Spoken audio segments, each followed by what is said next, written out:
আছে বেলফুল ফুটে মালাটা বানিয়ে দেওয়া হয়েছে, যেটা ছোট্ট গোপাল।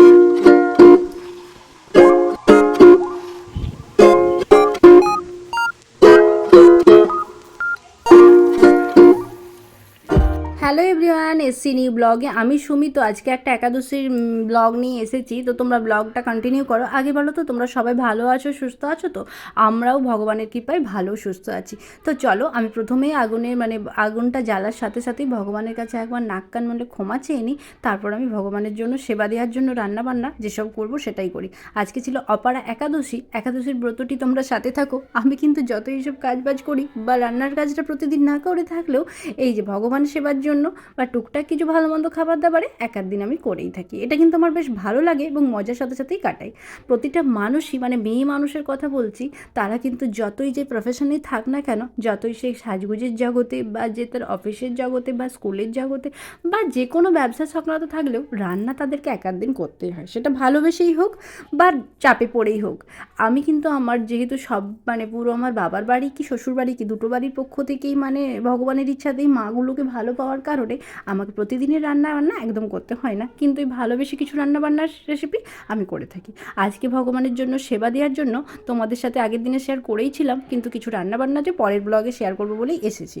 তো চলো, রান্নাবান্নার জন্য এখানে আলু, রাঙা আলু সব কিছু সবজিগুলিকে আগে একটু বয়েল করে নিয়েছিলাম। তারপর এসেছি এগুলোকে একটু ম্যাশ করে নেবো, কারণ আজকে বানাবো লুচি। সেটা হচ্ছে সটি ফুড দিয়ে। সটি ফুড দিয়ে আর এই আলু দিয়ে কি রুটিও বানাতে পারো ভগবানকে সেবা দিবার জন্য, কিন্তু এই রুটি বানানোর থেকে আমি একটু সানফ্লাওয়ার অয়েলে একটু লুচি বানাবো। তার জন্য ভালো করে গরম গরম আলু আর সাথে রাঙা আলুটাকে নিয়ে সিদ্ধ করে নেবার পর এখানে ভালো করে ম্যাশ করে নিচ্ছি। খুব ভালো হয়েছে। তারপর মাকে বলছি একটুখানি সিন্ধুক লবণ আর একটু চিনি দিতে, কারণ এই যে মিষ্টি আর লবণের পরিমাণটা একটু ঠিকঠাক দেওয়ার জন্য।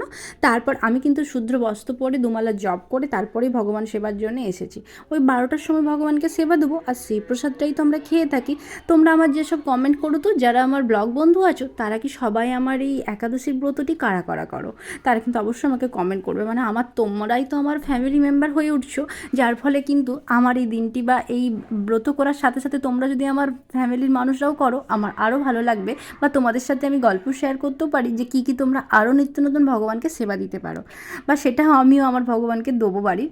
তো আর এই যে নিয়ে ডোটা বানিয়ে নিয়েছি, ভালো করে একটু শক্ত ফ্রাই হয়ে গিয়েছে। এটা এখন 10 মিনিটের জন্য আমি একটু চাপা দিয়ে রেখে দেবো, কারণ এই চাপাটা থাকলে ভালো করে ওটা ঠিকঠাক হয়ে যাবার পর লেচি কেটে আমি বানিয়ে নেবো লুচির আকৃতি। আর এইখানে দেখছি সাবুর পায়েস বানাবো বলে দুধটাকে ফুটতে দিয়েছিলাম।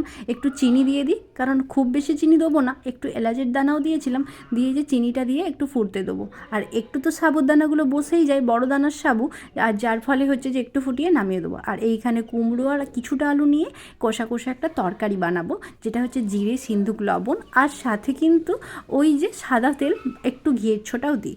আর আমি ওইখানে তরকারিটা হতে হতে ওইখানে লুচিগুলো ভালো করে বেলে নিয়ে চলে এসেছি।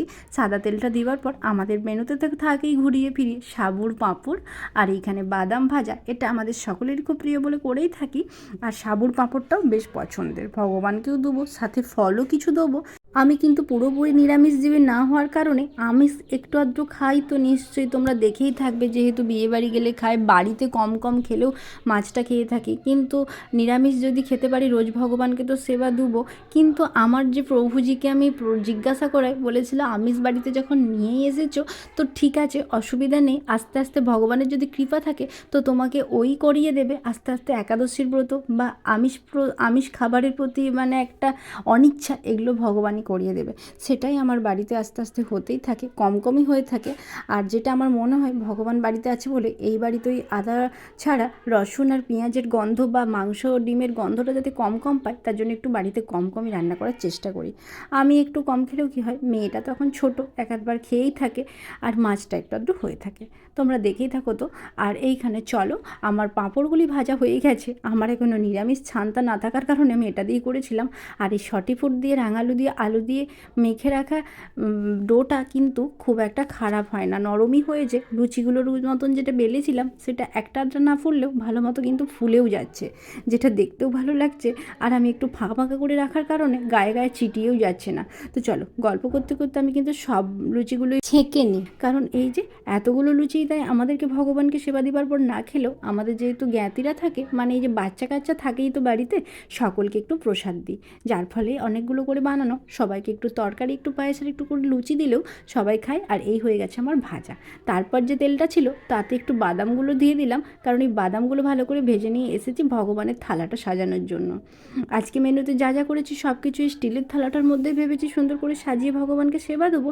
তাই ওই লুচি, তারপর এই বাটিটাই দিয়ে দিচ্ছি কুমড়ো দিয়ে আলু দিয়ে একটা তরকারি, তারপর এখানে সাবুদানার পায়েস বানিয়েছিলাম, সেটাও এই বড় বাটিটার মধ্যে ভাবলাম এক বাটি দিয়েই দিই, ওই এক বাটির মতনই হয়েছে। ভগবানকে সেবা দিবার পর প্রসাদটাই আমরা খাবো। দিয়ে দিলাম এই বাটিটার মধ্যে পায়েস প্রসাদ। তারপর যেটা হয়েছে মানে ওই যে বাদাম ভাজা একটু, তারপরে সাবুদানার পাঁপড়, এটা কিন্তু আমি পলিথিনে বেঁধে রেখেছি এই কারণেই, কারণ মিহে যাবে না তাহলে।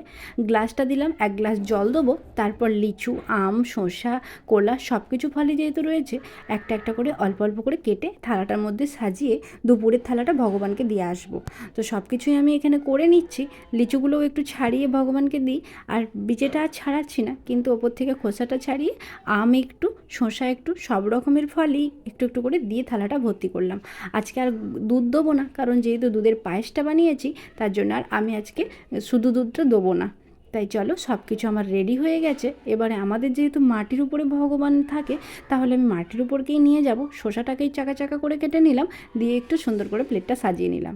জানি না তোমরা কীরকম কিছু করো কি না, আমি কিন্তু এই ভুল ত্রুটি হয় কি না সেটাও জানি না, কিন্তু চেষ্টা করি ভগবানকে অতীব নিষ্ঠা এবং ভক্তির সাথে সাথে ওই 12টার সময় সব কিছু ধুয়ে নিয়ে এসে রান্নাবান্না করে ভগবানের জন্য থালাটা সাজিয়ে ওপরকে নিয়ে যাব।